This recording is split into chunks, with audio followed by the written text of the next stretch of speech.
Assalamualaikum warahmatullahi wabarakatuh. Perkenalkan saya Dini Indriani NIM 060 dari kelas A1. Kali ini saya akan membahas topik penting dalam kimia organik, yaitu asam amino dan protein. Materi ini sangat relevan dalam bidang farmasi karena protein dan asam amino merupakan komponen utama dalam sistem biologis. Untuk memahami lebih dalam tentang protein, mari kita mulai dari dasar penyusunnya, yaitu asam amino. Asam amino merupakan molekul yang memiliki dua gugus fungsi utama, yaitu gugus amino dan gugus karboksil. Asam amino yang menyusun protein biasanya merupakan alfa amino karboksilat. Contoh paling sederhana adalah glisin yang tidak memiliki karbon kiral. Setelah memahami struktur dasar asam amino, kita akan melihat bagaimana sifat-sifat kimia dan fisik dari molekul ini mempengaruhi fungsinya dalam tubuh.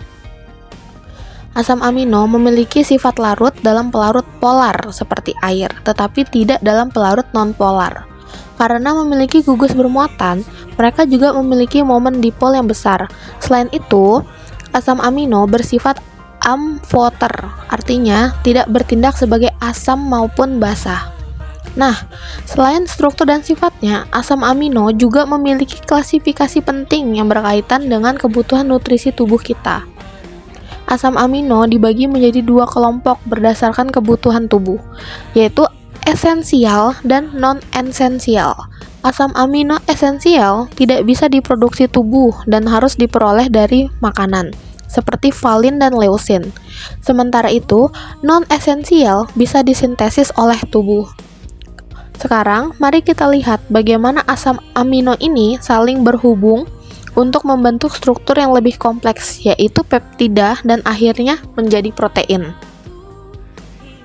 Dua asam amino dapat bergabung melalui ikatan peptida, menghasilkan dipeptida.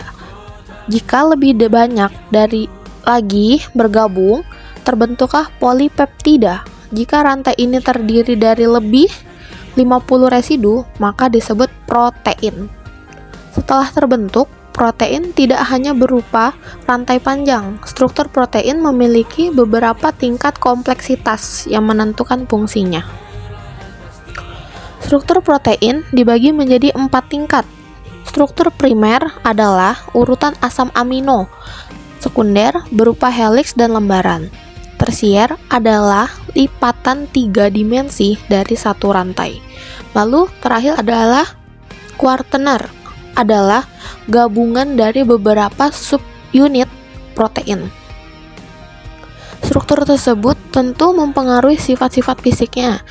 Di slide selanjutnya, kita akan membahas bagaimana karakteristik protein bervariasi. Protein memiliki berat molekul besar dan beragam kelarutannya. Beberapa larut dalam air, tapi semuanya tidak larut dalam pelarut lemak. Protein bisa menggumpal jika dipanaskan atau ditambah alkohol dan bisa dipisahkan melalui proses salting out. Dengan berbagai sifat tersebut, protein mampu menjalankan fungsi-fungsi biologis yang sangat vital. Apa saja sih fungsi itu? Mari kita bahas. Protein memiliki banyak fungsi, yaitu seperti sebagai enzim untuk mempercepat reaksi, alat transportasi seperti hemoglobin, komponen otot, penyusun struktur jaringan, hingga sebagai antibodi untuk sistem imun. Salah satu fungsi paling penting dari protein adalah sebagai enzim. Di bagian ini, kita akan mempelajari lebih lanjut tentang struktur dan komponen enzim. Enzim adalah protein yang bertindak sebagai biokatalisator. Mereka terdiri dari apoenzim dan gugus prostetik. Gugus prostetik bisa berupa koenzim seperti vitamin B dan kofaktor seperti ion logam. Mereka membantu aktivitas enzim secara optimal.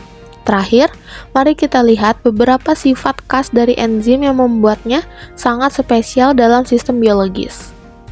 Enzim bekerja secara spesifik, artinya hanya bisa bekerja pada substrat tertentu. Reaksinya juga bisa bolak-balik.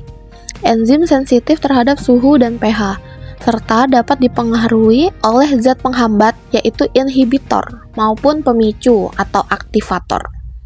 Sekian dari penjelasan saya mengenai asam amino dan protein.